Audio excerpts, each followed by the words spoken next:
တရင်ကျိုးလာပြီးနေအကြောင်းပြီးကောင်းစရာများတရင်ကျိုးမိထွန်းပွဲတော်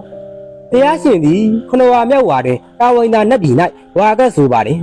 ငယ်တော်ဖြစ်ခဲ့ဘူးတော့တန်တုတိဒလက်သားအမှုပြုသည်လက်ပြဟာအပေါင်းတို့ဟာဝါရင်း3လပတ်လုံးအဘိဓမ္မာတရားတော်ကိုအကျယ်ဟောကြားတော်မူပါတယ်တရားရှင်သည်ဝါရင်း3လကုံစိုး၏တရင်ကျိုးလာပြီးနေညတွင်ရွှေဆောင်တန်းငွေဆောင်တန်းဗရမများဆောင်တန်းဟူ၍ဆောင်တန်း3တွေအနက်အလဲဆောင်တန်းဖြစ်တော်ဗရမများဆောင်တန်းဖြင့်ကျန်ဆောင်တန်း2တွေမှလက်ပြဟာများဝင်းရလျက်လူပြည်သင်္ကတနကူမြို့သူကြွားစင်းလာပါတယ်လက်ပြဟာများကစီမီထိန်ဝါထုံးနှိပူဇော်လိုက်ပါလာတဲ့ကဲ့သို့တို့ပြည်မှာလူအပေါင်းတို့ကလည်းစီမီများရောင်စုံထုံးနှိ၍စီးကြိုပူဇော်ကြပါတယ်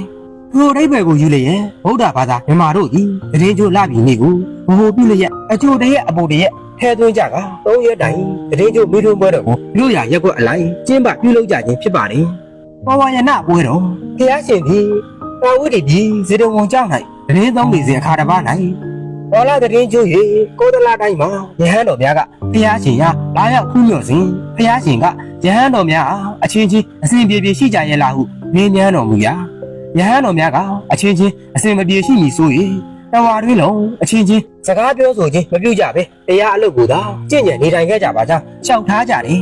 ဖျားရှင်ကယဟန်တော်များ၏အချင်းချင်းစကားပြောဆိုခြင်းမပြုပဲနေထိုင်ကြသည်ကိုကဲ့ရဲ့တော်မူပြီးထိုအချင်းမျိုးပြုကျင့်လျင်အာဘတ်သိစီဟုပင်ပြည့်ညတ်တော်မူပြီးဝါရင်း3လနေထိုင်ကြပြီးဝါကျွတ်သောယဟန်များသည်ညီချင်းကြားခြင်းတန်တရားဖြစ်ခြင်းအကြောင်း3ပါးတို့ဖြင့်အချင်းချင်းအဒီပြီးပြောကြစီပဝါယနာကံပြုခြင်းကိုဆောင်ရွက်ကြစီဟုလည်းပြည့်ညတ်တော်မူပါတယ်ပိုမဆ၏ပဝါယနာပြုခြင်းဖိတ်ကြားခြင်းရည်ချင်းမှုသည်ယဟန်တန်ကလောက၌ပေါ်ပေါက်လာခဲ့ပါတယ်တရင်ကျိုးလာပြီးနေတွင်လာပြီးလာခွဲဥပုပ်ကံဆောင်ခြင်းကဲ့သို့တန်ဃာတော်များသည်သင်ရတွင်စုယုံကြပြီးကြိုတင်ဆောင်ရွက်ဖွယ်ပိဋကများပြုပြီးနောက်တိတ်ကဝါကြီးရင်သည်ဗတိကြီးများမှစ၍တိတ်ကဝါအငယ်ဆုံးယဟန်အငယ်အထိပဝါယနာအဖိတ်ကြားသည်ပါဏိကို3ကြိမ်စီတစ်ပါးချင်းပြုစု၍ပဝါယနာကံဆောင်ရွက်ကြပါလေအဘိဓမ္မာအခါတော်နှင့်တရားရှင်သည်ခုနဝါမြောက်တွင်ပါဝင်သာနတ်ပြည်၌ငယ်တော်ပြုခဲ့မှုသည်တန်တို့တိဒလက်သားအမှုပြုသည်လက်ပြဟာအပေါင်းတို့ဟာအဘိဓမ္မာတရားတော်ကိုဟောကြားတော်မူပါတယ်ဆုံးပုံမေးချိန်တွင်နမိတ်တရုပ်ဖန်ဆင်းအဘိဓမ္မာတရားတော်ကိုဆက်လက်ဟောကြားစီပြီးဘုရားရှင်သည်လူပြည်စင်၍ဆုံးပုံပေးခြင်းအရှင်သာရိပုတ္တရာမထေရမြတ်ကြီးဟာပါဝင်သာနတ်ပြည်တွင်ဟောကြားသည်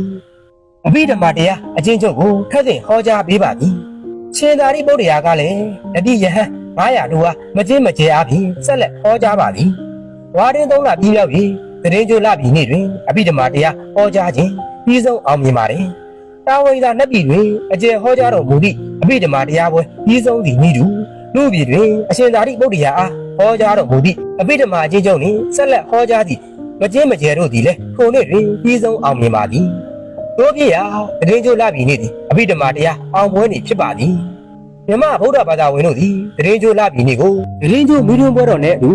အဘိဓမ္မာအခါတော်နေ့အဖြစ်လဲကျင်းပပြုလုပ်ကြပါတယ်ဝိအတိအဖွဲ့များသည်ဖျားစီတီများသို့အဖွဲ့လိုက်သွားရောက်၍အဘိဓမ္မာပါဠိတော်များပဋ္ဌာန်းပါဠိတော်များကျွတ်ပွားခြင်းအဘိဓမ္မာအခါတော်နေ့အကြောင်းဟောကြားခြင်းချင်းလုံးဖွဲ့ကြပြများပြုစုခြင်းစသည်ဆောင်ရွက်ကြပါတယ်ဝါကျွတ်ကတော်ပွဲယဟန်တန်ဃာတော်များ၏ပဝါယနာပွဲတွင်တန်ဃာချင်းချင်းဖိတ်ကြားဗန်ကြားမှုအစဉ်အလာသည်မြမဗုဒ္ဓဘာသာဝင်တို့၏လူနေမှုဘဝမိသားစုဝင်များဆရာတပည့်များတွင်ပူဇက်ပုံပေါ်ထားသည်မှာဝါကျွတ်ကတော်ပွဲဖြစ်ပါသည်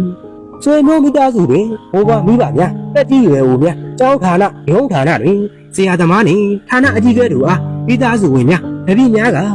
တရင်ကျူလာပြီးဝင်းကျင်တွင်မိမိတို့တက်နိုင်သည့်ပစ္စည်းဝတ္ထုများဟောင်းသီးသီးစားဝယ်တောက်ဝယ်များဖြင့်အဦးချင်းအပွဲချင်းဖြစ်စီစူပေါင်း၍ဖြစ်စီကြော့ကြတယ်။တရားရှိခိုးဩဃာတကြော့ကျိုးကိုရွတ်ဆို၍ဖြစ်စီဦးသုံးရင်ချ၍ဖြစ်စီအများစုဖြစ်လျင်တဦးကတိုင်းမေးသည်ကိုအဲ့ဆို၍ဖြစ်စီကာယကံဝစီကံမနောကံပြမမှုများရှိပါကခွင့်လွတ်ပါမည်အကြောင်းကြော့ကြတယ်။ကြော့ကံဘိုးဘမိဘများနှင့်ဆရာသမားအကြီးအကဲများကဥစွာတတ်သမျှမှတ်သမျှစူပေးကြပြီးဆက်လက်၍ဩဝါဒဆုံးမစကားချင်းမြင့်ပေးကြတယ်။ကြော့ပြီးပါကကြော့ကံသူများကလည်းမိမိတို့တက်နိုင်သမျှဝေစကြေးစာထုတ်၍ကြော့ကြသူကလေးသူငယ်များအားဘုံဘိုးဝင်ကပေးကြသည်များလည်းရှိလေသည်ကြော့လည်းဘုံဘိုးရရင်ပျော်ရွှင်သွားသောတားငယ်သမီးငယ်မြင်းငယ်လေးများကြည့်ပြီးဘိုးဘမိဘများလည်းပျော်ရွှင်သွားကြသဖြင့်မိသားစုစီလုံးမှုကိုတိုးပွားစီသောဝါကျုပ်ကြော့ဘက်တစ်ခုလည်းဖြစ်ပါတယ်